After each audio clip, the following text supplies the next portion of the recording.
My name is Daryna Kozak, and I'm 29 years old.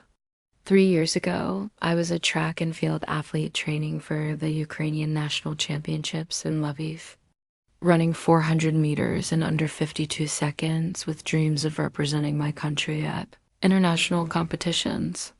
Today, I compete in Paralympic wheelchair racing, having medaled at the Paris 2024 Paralympics while my homeland remains under siege.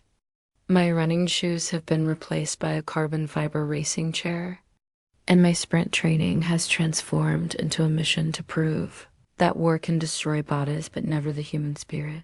I was born in Mariupol, a port city where the Azov Sea meets endless steel mills and working-class determination. My father worked at the Azovstal plant. My mother taught physical education at school. 40. They raised me to believe that strength isn't just physical. It's the refusal to accept defeat, even when everything tells you to surrender. Growing up, I was always the fastest girl in school. By 16, I'd won regional championships. At 20, I earned a sports scholarship to Lviv State University, where I trained under coach Petro Volashin, a former Olympic hopeful who saw potential in my explosive starts and endurance. Daryna, you have the heart of a champion, he'd say during brutal interval sessions. Your legs are fast, but your mind is faster. That's what separates good athletes from great ones. I believed him. I trained 6 days a week, track work, weight sessions, plyometrics, nutrition plans calibrated to the gram. My entire identity was built on speed, on the feeling of my body operating at maximum efficiency. Muscles and lungs working in perfect synchronization. February 24th, 2022. Shattered everything. I was in Mariupol visiting my parents when Russian forces invaded. The city became a siege zone, no water, no electricity, constant bombardment. My family sheltered in the basement of our apartment building along with 40 neighbors, listening to explosions that grew closer each day. On March 9th, a bomb hit our building during what was supposed to be a humanitarian ceasefire. I was carrying water buckets up from the basement when the impact threw me against a concrete wall. The building collapsed inward, and I woke up trapped under debris with crushing pain in my legs. My mother found me first. Daryna, can you move? I tried. My upper body responded, but my legs nothing. Just absence where sensation should be. It took 11 hours to dig me out. My father and neighbors removed rubble piece by piece while explosions continued around us. When they finally pulled me free, my mother wrapped me in blankets and whispered prayers. I hadn't heard since childhood. There was no hospital. Mariupol's medical facilities had been destroyed or were unreachable through active combat zones. My parents carried me through bombed-out streets to a makeshift medical station in a school basement, where a surgeon named Dr. Alexander Bondar worked by flashlight and candlelight. Your spine is damaged at L1, L2, he explained, his hands steady despite exhaustion. I can stabilize you, but without proper imaging or surgical facilities, I can't repair the nerve damage. You understand what this means? I understood. No feeling below my waist. No movement in my legs. No more running. Do what you can, I whispered. Dr. Bandar operated using salvaged medical supplies and improvised tools. There was no anesthesia beyond local numbing agents and vodka. I bit down on the leather belt while he worked, my mother holding my hand and singing lullabies like I was 5 years old again. The surgery took 4 hours. When it was over, Dr. Bondar had inserted steel rods to stabilize my spine, using materials scavenged from destroyed medical clinics and hardware stores. You're alive, he said simply. The rest we figure out later. 3 days later, my parents smuggled me out of Mariupol in a humanitarian corridor evacuation. We traveled in the back of a refrigerated truck with 12 other wounded civilians, driving through Russian checkpoints where Soldiers searched for military-age men and suspected resistance members. At one checkpoint, a Russian officer looked at me lying on a stretcher. What happened to her? Building collapse, my father said, his voice flat. She's paralyzed. The officer studied me for a long moment, then waved us through. Maybe he saw a broken athlete who posed no threat. Maybe he had daughters. I'll never know why he let us pass. We reached Dnipro after 2 days of travel. The regional hospital was overwhelmed with casualties, but the staff found me a bed in an overflow ward. A neurosurgeon named Dr. Irina Melnik examined Dr. Bondar's field surgery and shook her head in amazement. Whoever did this work saved your life under impossible conditions. The stabilization is crude but effective. However, the nerve damage is extensive. You have maybe 15% chance of regaining any leg function. And the other 85%? I asked, you'll need a wheelchair, permanently. The word permanently hit harder than the bomb had. My entire identity, athlete, runner, the girl who was always fastest dissolved in a single medical assessment. For weeks, I lay in that hospital bed cycling through anger, grief, and despair. Physical therapy sessions felt like cruel jokes, therapists teaching me to transfer from bed to wheelchair, to navigate a world built for people who could walk. Every exercise reminded me of what I'd lost. My former coach, Petro, visited in April. I barely recognized him. He'd aged years and weeks.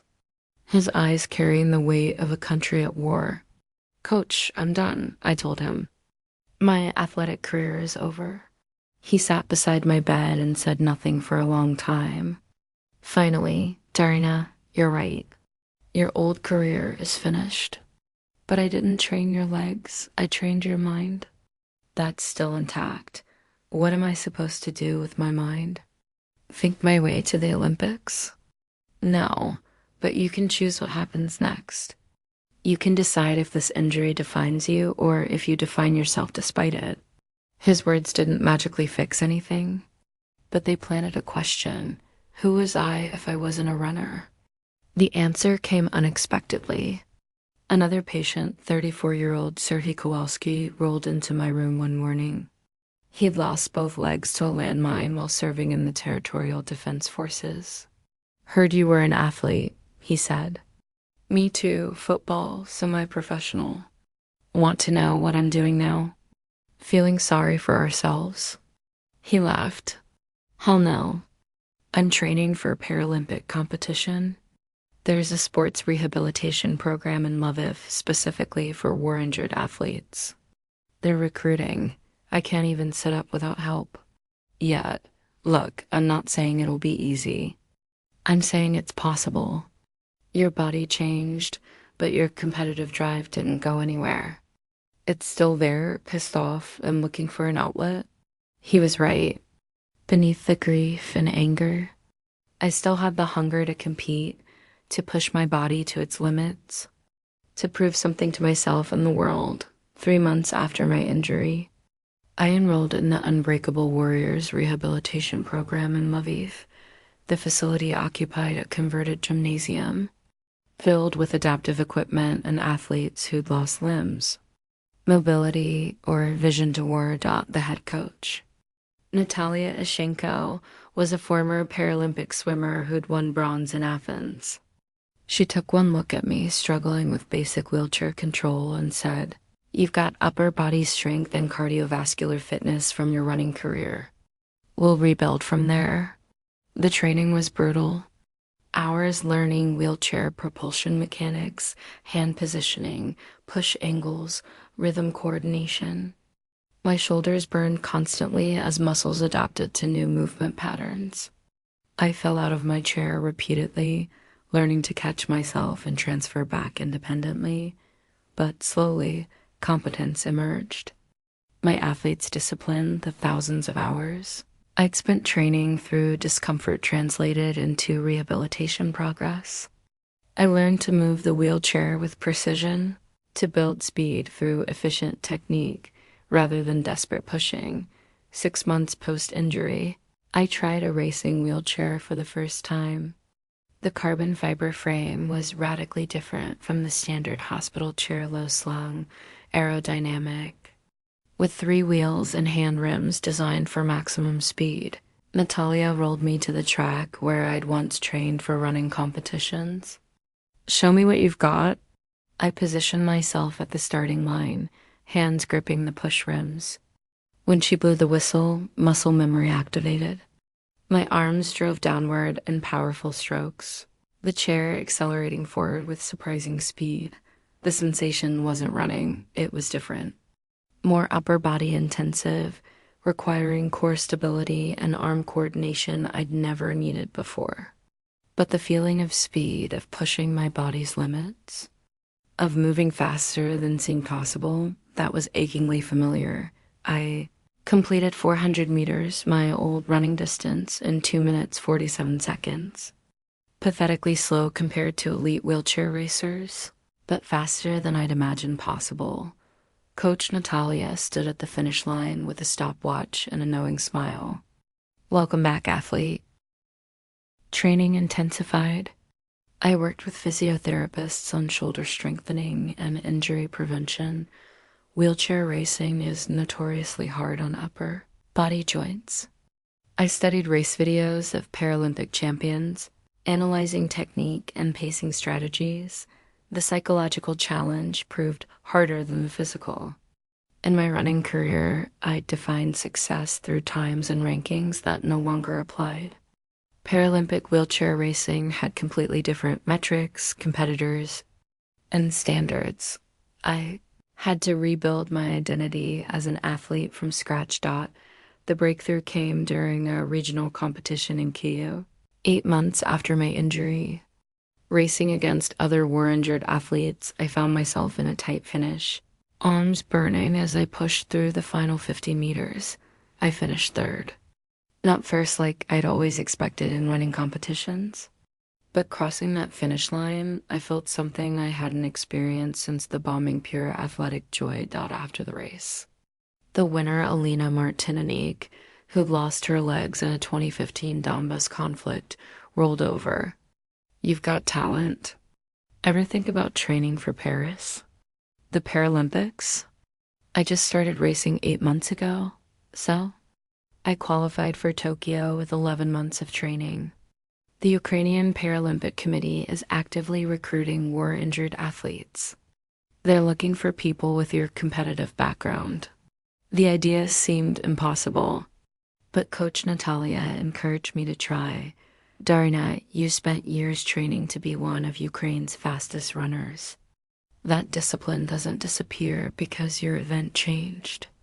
Paralympic athletes are among the world's toughest competitors." I committed fully. Training increased to twice daily morning track sessions focusing on speed and technique, afternoon strength work building the upper body power necessary for elite racing. I studied sports nutrition, adjusted for wheelchair athletes' different metabolic needs. The war continued around us. Air raid sirens interrupted training sessions. Rolling blackouts meant sometimes practicing in darkness. But the Ukrainian Paralympic Training Center in Lviv became a refuge, a place where war-injured athletes proved daily that disability wouldn't define their limits. My family became my support crew. My father, who'd escaped Mariupol with metalworking skills, helped modify my racing chair for better performance. My mother tracked my nutrition and recovery, applying the same meticulous care she'd used when I was a junior runner. In early 2024, I competed in the Ukrainian Paralympic trials. The 400-meter race would determine who represented Ukraine in Paris. 8 women lined up, each carrying stories of injury and transformation, landmine victims, building collapse survivors, women who'd lost limbs to Russian missiles while living ordinary lives. The gun fired. I drove forward with everything I'd learned, arms pumping in rhythm, core engaged, every muscle firing with purpose. The race became a blur of effort and speed, my mind calculating split times and positioning, I crossed the line in 1 hour, 18 minutes, and 45 seconds. Good enough for second place and a spot on Ukraine's Paralympic team. Standing on that podium sitting. Actually, in my racing chair, I thought about the girl who'd been buried under rubble in Mariupol. The athlete who thought her competitive life had ended. The woman who'd learned that transformation isn't about returning to who you were, but discovering who you can become. Paris 2024 arrived with unprecedented pressure. I wasn't just competing for medals, I was representing Ukraine, showing the world that a nation under siege still produced world-class athletes. The Paralympic village became a refuge, filled with competitors who understood that disability wasn't weakness, but a different form of human experience. I met wheelchair racers from Ghana, Japan, Brazil athletes who'd overcome accidents, diseases, conflicts to compete at the highest level. That my event was the T54 400-meter race, the premier wheelchair sprint. In the heats, I qualified third, recording a personal best of 1 hour, 12 minutes, and 34 seconds. The final would include 6 women, each capable of winning. Race day arrived with perfect weather. I rolled to the starting line, hands chalked, mind focused. My mother watched from the stands, wearing the Ukrainian flag as a cape. Coach Natalia stood trackside with split-time calculations. The gun fired. I exploded forward, arms driving downward with power built through countless training sessions. The first 100 meters were chaos chairs jockeying for position, athletes accelerating to maximum speed. By 200 meters, I'd moved into 4th place. My arms burned, but rhythm remained smooth.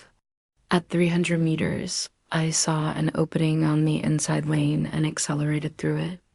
Passing into medal position, the final 100 meters became pure will, every muscle screaming, lungs desperate for oxygen, brain calculating if I had enough left to hold position. I crossed the line in aim 3rd place. A bronze medal and a new Ukrainian record. The moment froze. I'd done it. A woman who'd been paralyzed 28 months earlier had just won a Paralympic medal. Coach Natalia reached me first, tears streaming down her face. Champion. I told you, champion mind. My mother climbed over barriers to reach me, holding me like she had in that Mariupol basement. Your father would be so proud. I learned later that he'd watched from Dnipro, where he'd returned to help rebuild the city's destroyed infrastructure.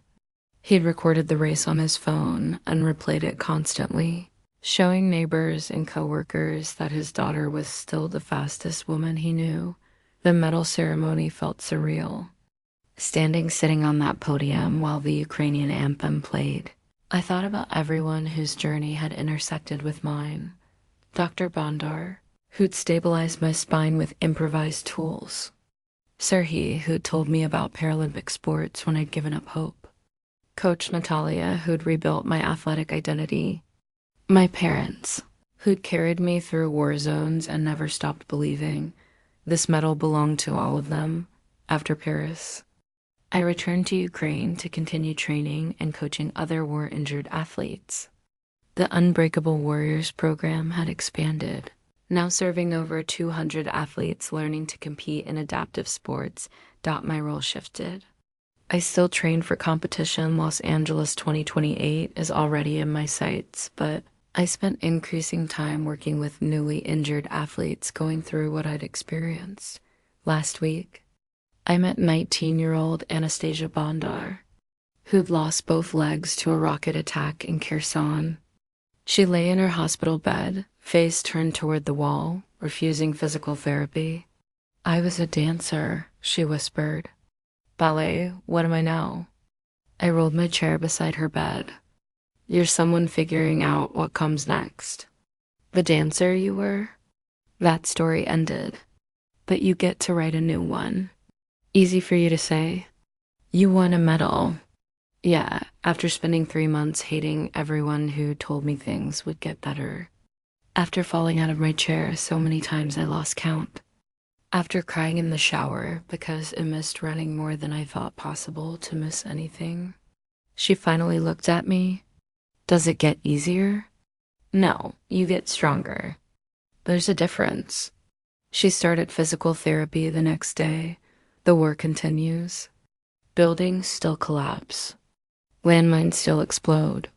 Bodies break in ways that seem irreparable. But in rehabilitation centers across Ukraine, athletes are discovering that broken bodies can house unbreakable spirits.